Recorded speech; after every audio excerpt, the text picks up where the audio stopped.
Hello, everyone. In the next couple of minutes, we'll look at how we can use the shape optimization tool in Fusion 360 to lightweight a component. So, for that example, we have this particular part, and let's dive down into the simulation environment wherein we'll create a study by the name of shape optimization. We'll choose shape optimization here, create study. In Fusion 360, the process to complete this particular simulation is very straightforward. Step by step, you can start from the left, move on to the right, and here you have your solve button wherein you can go ahead and finish your shape optimization. Okay, let's follow the same. We have clicked on study. We have already created the new study, shape optimization. Under the simplify command, if you would like to eliminate certain fillets, holes, or faces, you could always go ahead and do that. But for now, I've already eliminated all the unnecessary faces in the design itself. So now the first step is our target body, like you can see here. So this basically defines on which body we are going to work on lightweighting the component. So since there's only one component in the workspace, it's been automatically selected. Next step is preserve region. There, this is where we will identify and tell Fusion not to remove these materials anywhere in this particular area. Since we're talking about lightweighting, material is going to be removed, and we need to be careful to highlight and indicate to Fusion that these are the areas where we don't want material to be removed. All right. Similarly, I will go ahead and use the same command again and ensure that these areas are highlighted.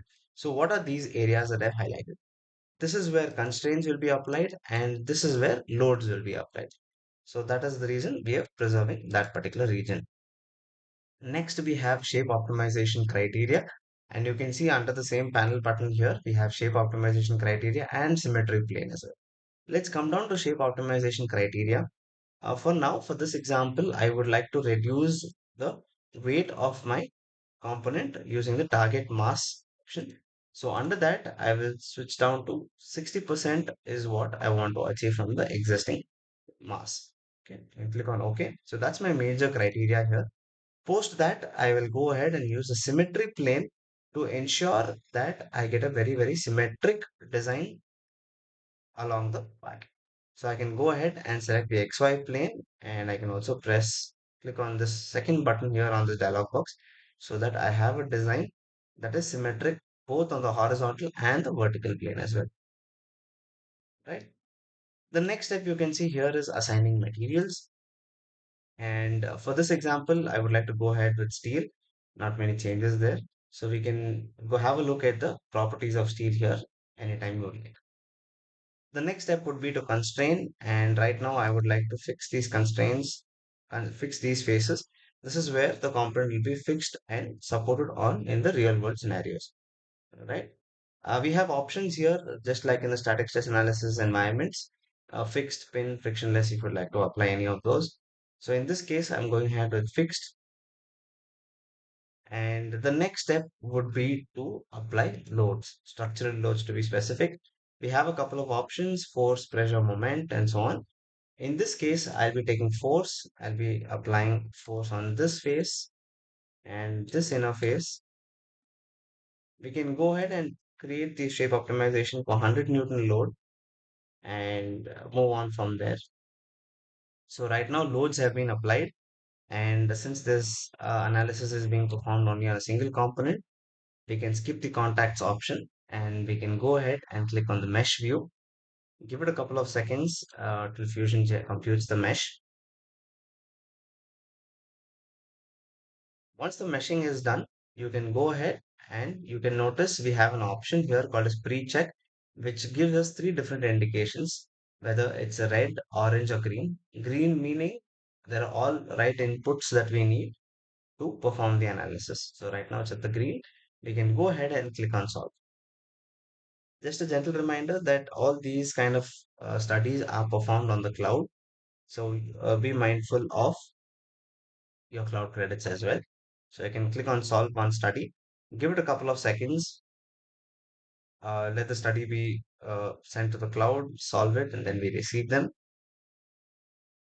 In the meantime, you are free to work On Fusion, you can close this dialog box. You can go ahead, start your new design if required, continue with your work.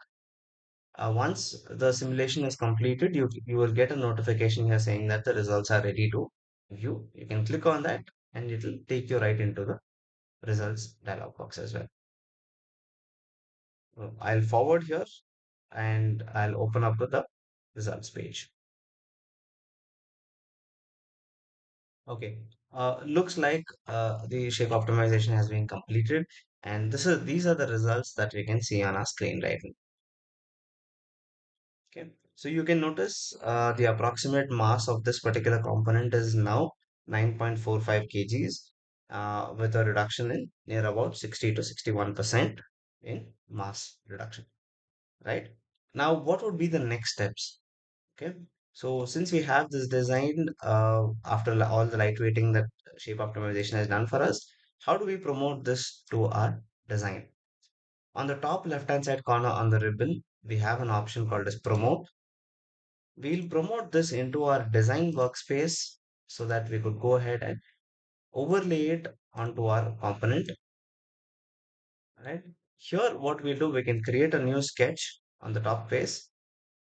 We could go ahead and start creating our profiles, and we can just use the generic line command and start cutting out, creating a shape which you can use to create cutouts.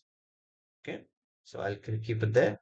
And similarly here as well, I'll first draw a mirror line so that I can use to mirror the sketches, and then we could cut out together. Okay, so we can take a line. Let's start off here.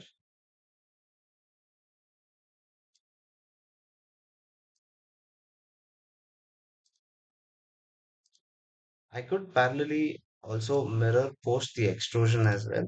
So instead of mirroring in the sketch, you could also mirror it in the after the cut as well. So in this case, I'll go ahead and finish the sketch. All right. I'll extrude these two faces, cut the opposite direction. Before we mirror it out, I will go ahead and use our fillet command. Select these inner corners that we just cut out. All right. Let's give it a radius so that we can then go ahead and mirror them to reduce stress concentration as well. I'll give a maybe about 5 mm of fillet, so it looks good. And before we mirror them out, let's hide our mesh geometry that we gotten from the shape optimization environment. Now we can go ahead, create mirror, select the two features, that is our extrusion and our fillet, and mirror plane you can select our vertical YZ plane. Click on OK. And now you see we have our completely lightweighted component from shape optimization, right? So this particular tool is very helpful in terms of lightweighting of components. Okay.